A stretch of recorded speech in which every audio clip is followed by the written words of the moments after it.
পরিচিত পৃথিবীতে কত আজব কাণ্ডই না করে মানুষ। বুদ্ধিমানেরা এসব অদ্ভুতুড়ে খেলোয়াড়কে কাণ্ডহীন আখ্যা দিলেও পিছু হটার পাত্র নন সেসব পাগলাটে মানুষেরা।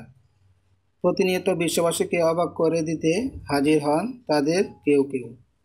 এই যেমন ফরাসি শিল্পী আব্রাহাম পোয়েনচেবাল গত বুধবার থেকে প্যারিসের পাইলস ডি টোকিও জাদুঘরে একটি কাচঘেরা কক্ষে বসে বসে মুরগির ডিমে তা দিচ্ছেন সেগুলো ফোটানোর জন্য। শরীরের তাপমাত্রায় মুরগির ডিম ফোটানো, এটি তার সাম্প্রতিক একটি পারফরমেন্স স্ট্যান্ড।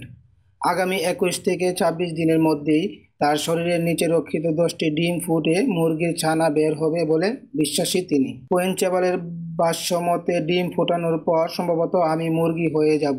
তাকে দেখতে আসা কৌতূহলী মানুষের হাস্য ভরা এমন কথাও শুনেন তিনি।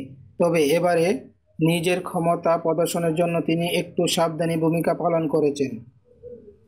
সরাসরি ডিমের উপর বসে না গিয়ে একটি চেয়ারের নিচে ফুটো করে জুড়ি বেঁধে নিয়েছেন। এছাড়াও শরীরের উষ্ণতা যতটা সম্ভব বাড়িয়ে নিতে কোরিয়ান শিল্পী সেগুইলির তৈরি একটি কম্বল মুড়ে নিয়েছেন। শরীরের কোনো ক্ষতি হবে না, কিন্তু উষ্ণতা বাড়বে এমন সব খাবার খাচ্ছেন এবং এক্ষেত্রে দিনে মাত্র আধা ঘন্টা সময় ব্যয় করতে পারবেন। তবে প্রকৃতির ডাকে সাড়া দেওয়ার ব্যবস্থা ওই কাচের ঘরেই করে নিয়েছেন বলেও জানান তিনি। এর আগেও বেশ কিছু অদ্ভুতুড়ে স্ট্যান্ডার্ড প্রদর্শন করে সবাইকে চমকে দেন পোয়েনচেবাল। একটি বৃহৎ চুনাপাথরের 2টি খণ্ডের ভেতরে নিজের শরীরের আকৃতির খোপে কয়েকদিন কাটিয়ে দেন তিনি।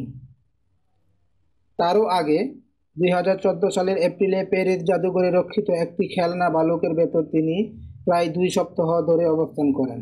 এছাড়াও প্যারিসের গার্ড ডু নর্ড রেল স্টেশনের বাইরে মাটি থেকে 65 ফুট উপরে একটি পাটাতনে একটি সপ্তাহ অতিবাহিত করেন তিনি।